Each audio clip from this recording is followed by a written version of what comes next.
Welcome to Sea Sparkles Corner, and this is my mom, Sylvia Thompson's World War II stories about her life and things she learned about, how it affected her. Part two. Good morning, everyone. I don't know what you'd be interested in knowing, but we didn't have to have black curtains on our windows or keep the doors blacked up because that was like England did that, where they had to, where they went down in the where the train would run in those days. The train couldn't run anymore because of the war, and everybody that didn't have a shelter underground in the cities of London everywhere would go down.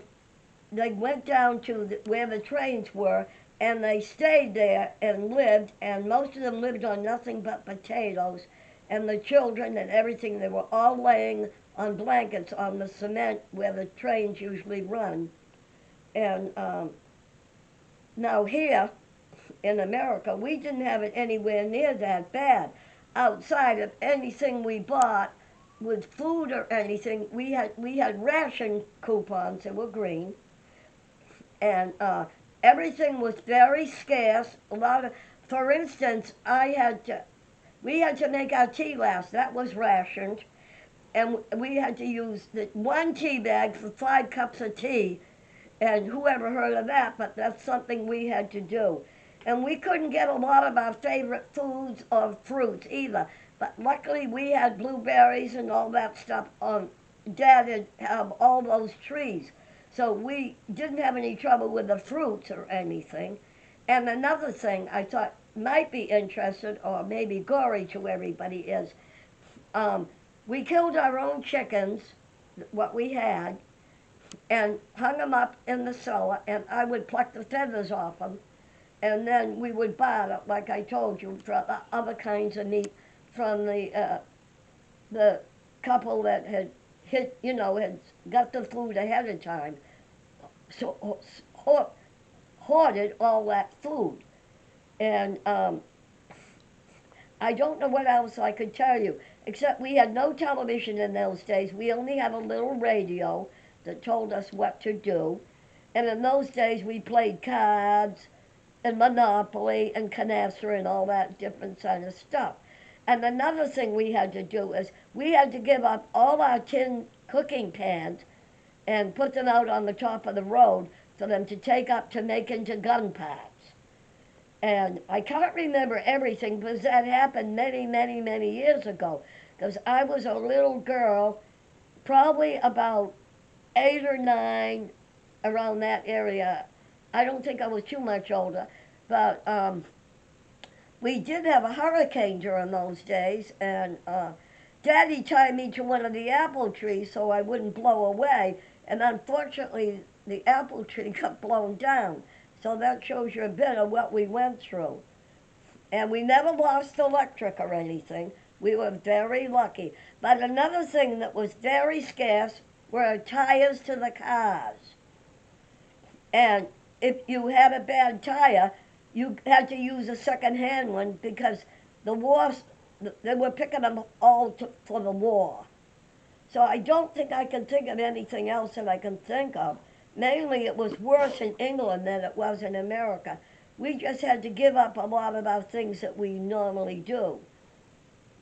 And I think that's about all I can remember at the moment. Did Thank you you for watching. did you guys have was refrigerators and freezers invented then? Mama had a freezer, a deep freezer. Yeah, I think Dad had one of the first ones. But when I was little, we didn't have refrigerators. We had an ice box. Tell us about that. And a man came with ice and delivered it all the time, and we had to pay for it. And my grandparents at that time were alive, and they had an ice box in the window of their kitchen, and they could only keep food in the winter. In the summer, they couldn't keep anything because there was no refrigerator. And in those days, we had a wooden furnace. There was no such thing as, good heat or anything.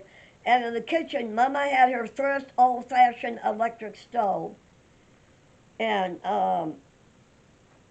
I think that's about all I can remember that was important. I mean, so much happened, you know. Oh, and I had to walk to school, of course, in those days. There was no such thing as a school bus. And I lived exactly 1 mile from the school, and I was forced to walk even when it was 50 below zero.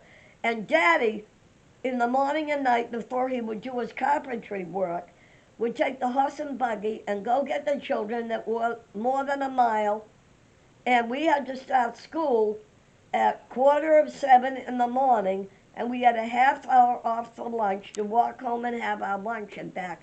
No such thing as hot lunch. And then at night, after Daddy finished work, he'd pick up the children from school and take them to the ones that were more than a mile away. We had an old-fashioned school where you'd go to the bathroom in the cellar and it was just a big hole. And it was an old wooden school. This was during the war. And we were treated that if there was if the Germans or anything and the Nazis came over, we all had to run to the dirt cellar, and we had to. And then, when they first started, they said when we were told to get under our seats, on the wooden seats, and protect us if there was any enemy coming over. But of course, those things never ever happened, and I can't think of anything else. For the moment. End of part 2. We'll see you in part 3. Thank you for sharing. And this is Sea Sparkle with Sea Sparkles Corner. And as always, the fun never ends in Sea Sparkles Corner. Feel free to share. Feel free to subscribe. We love you all. Thanks for watching. Bye, everybody.